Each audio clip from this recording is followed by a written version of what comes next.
listeners. Hope everyone's having a great day today. So today we're going to be talking about The Last Witch, an introduction to The Witcher. Alright, I'm going to admit it. I watched the Netflix series first. I know. For shame. For shame. Shame on me. But you know what?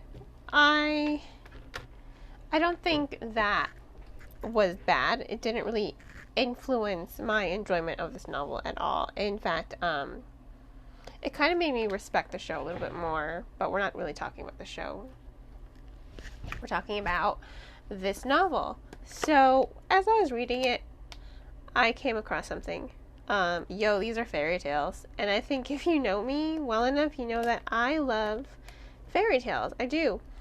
Especially well-written ones. If it's a bad one, you know I'm going to tear it apart. I am a huge fan of retellings. I'm a huge fan of fairy tales. Recommend me any fairy tale. I have a whole list of fairy tale retellings that I want to read. If only there were enough time in the day. If only I could just stay home and work from home forever. But in any case, I really did enjoy this compilation of short stories, and it's really hard to say that this is a compilation. It's clearly short stories compiled together because each chapter is its own story, but there is a bridge. Geralt's relationship with Nuneki sort of bridges the stories together, and it gives an understanding of Geralt as a character as well. But more on the fluidity. I'll talk about the characters in a second. But more on the fluidity of the story. I actually loved it. It moved so wonderfully. I loved how these are reminiscent of fairy tales. There are aspects related to fairy tales. Beauty and the Beast, for instance.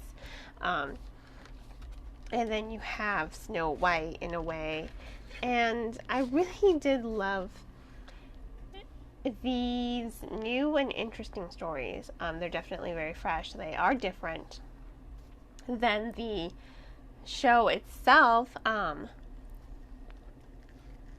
But it's lunchtime, so I really shouldn't be eating and recording at the same time. But I'm starving, and I'm super pressed for time at the moment. I can hear my son crying in the other room, and I can hear my husband having a little bit of a struggle with that. So I loved these stories. Let me get back to that.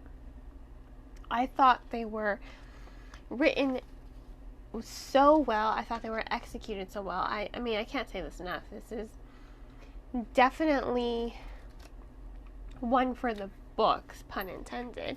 It's such a great way to structure stories. It's such a great way to bring to life The Witcher and his world. And I really think that that's key here. If you watch the show, definitely pick up this novel, and you're going to see how different it is. The stories are similar, yes, but the progression, how they develop, they're really different. And ultimately, it worked in favor of the book, me kind of watching the show first, because I kind of already knew what to expect, but I was blown away by how the stories were written in the novel. I was blown away by their structure, by their character dynamics, by the story development.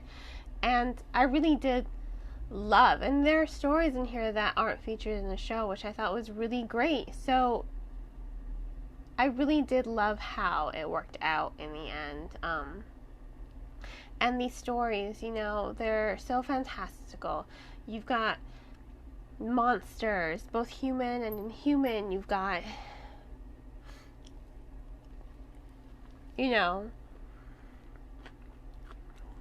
such an evaluation of the human psyche in a way. And that's one thing that I love so much about this. And then there's also the characterization.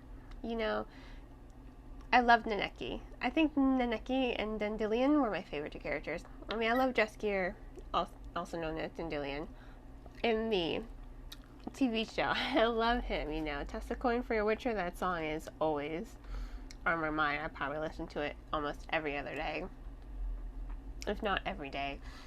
But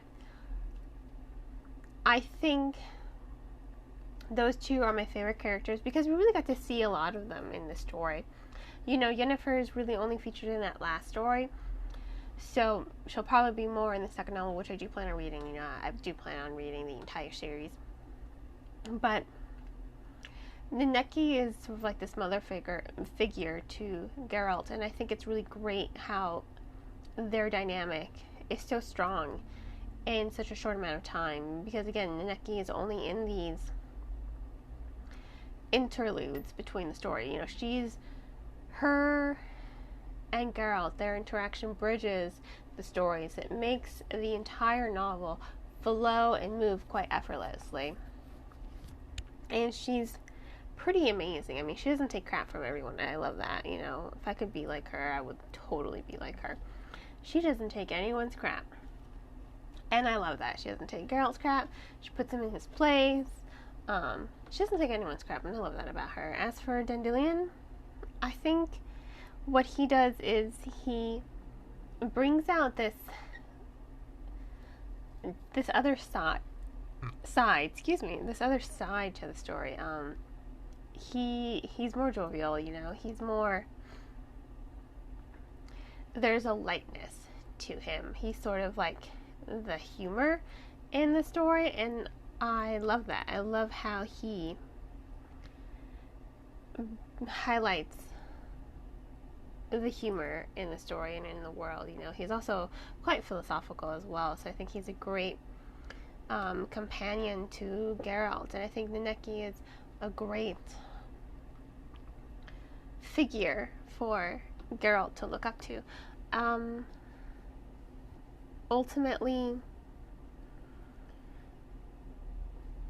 it was an excellent novel. I did love it. I do highly recommend it. You know, I can't say enough good things about this novel, and I mean, it's such a good novel. It's written so well. It moves. It's fluid. It keeps up the momentum. You just want to keep reading it, and you want more. It makes you want more of the novel. It makes you want more of the series, and I think that's really great how the author, I really don't want to say his name because I haven't practiced enough, so I know I'm going to butcher it.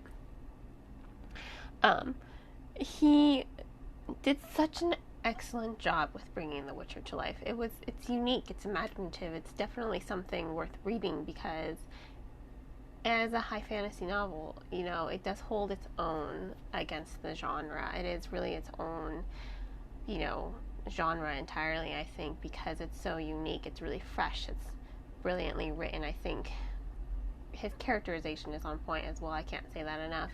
Geralt is great. You get to see his ethics. You get to see his morality. You get to see it more so in the novel than you do in the show. I mean, you get to see how complex he is in the show, but here in the novel, you really understand where his complexities stem from. You get to see where they're coming from and how they sort of just mesh together to make this super incredible being that is Geralt, and I really did love that. So on that note, you know, this was The Last Wish. Go ahead and check it out. I once again highly recommend it. If money is too tight, please support your local library.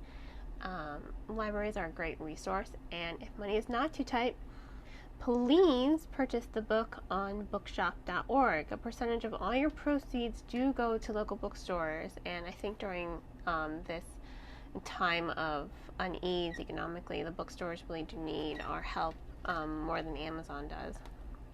So go ahead, purchase the book from bookshop.org.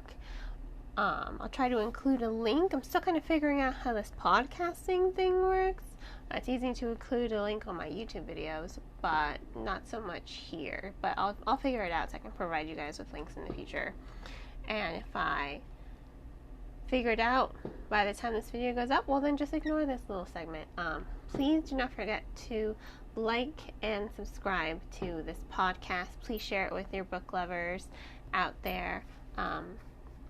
And have a great rest of your day. As always, happy reading.